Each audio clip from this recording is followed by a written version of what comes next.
অবশেষে পৌঁছে গেছি রাম জন্মভূমি সরজু নদীতে, যেখানে ছোটবেলা রামচন্দ্রজি, ভরত, শত্রুঘ্ন সব এখানেই স্নান সারতেন। আমরা সেখানে পৌঁছে গেছি, সরজু নদীতে আমরা পৌঁছে গেছি।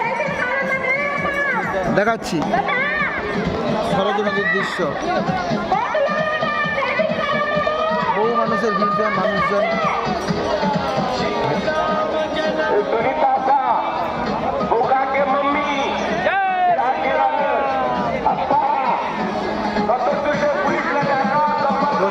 সরজু নদীর ঘাটে। চলো আগে সরজু নদীর ঘাটে দেখাচ্ছি, নিয়ে যাচ্ছে আপনাদের।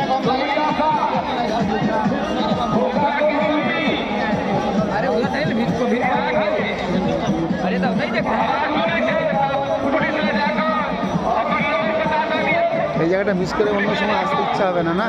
আই দেখা সরজু নদী, লক্ষ লক্ষ মানুষের আগমন ভারতের বিভিন্ন প্রান্ত এবং পৃথিবীর বিভিন্ন প্রান্ত থেকে। রাম জন্মভূমি অযোধ্যাতে এসেছি এবং এখানে আমরা এখন রাতেই এসেছি, দিনের বেলা আবার আসবো, কিন্তু রাতে বেশ পরিবেশ ঠান্ডা ঠান্ডা, দারুণ পরিবেশ। সরজু নদীর ঘাটে এসেছি আমরা, বহু মানুষ স্নান করছেন। এটা তুলসী ঘাটে আছি, সরজু নদীর তুলসী ঘাট। রাতে হলেও রাতেই বহু মানুষ স্নান সারছেন ভারতের বিভিন্ন প্রান্ত থেকে। আপনাদের দেখাচ্ছি সরজু নদীর রাতের দৃশ্য।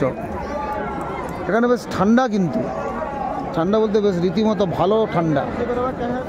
দেখতেই পাচ্ছেন ওইসব ঘিরে দেওয়া হয়েছে, জলের স্রোত খুব বেশি। ওই যে দূর দূরান্ত থেকে ওই গাড়িটা পেরিয়ে লগ্ন ফগ্ন দিল্লি ফিল্লির যে যারা যাত্রীরা ওই নদী পেরিয়ে আসছে, ওই দেখতে গাড়ি দেখতে পাচ্ছেন সব। ওইখানে একটা ব্রিজ রয়েছে, রেল ব্রিজ।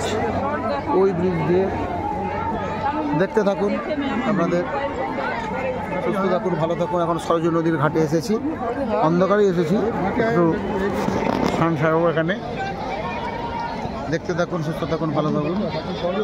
অযোধ্যার সরজু নদী থেকে আপনাদের সবাইকে প্রণাম, শুভেচ্ছা, ভালোবাসা জানাই। জয় সিয়া রাম।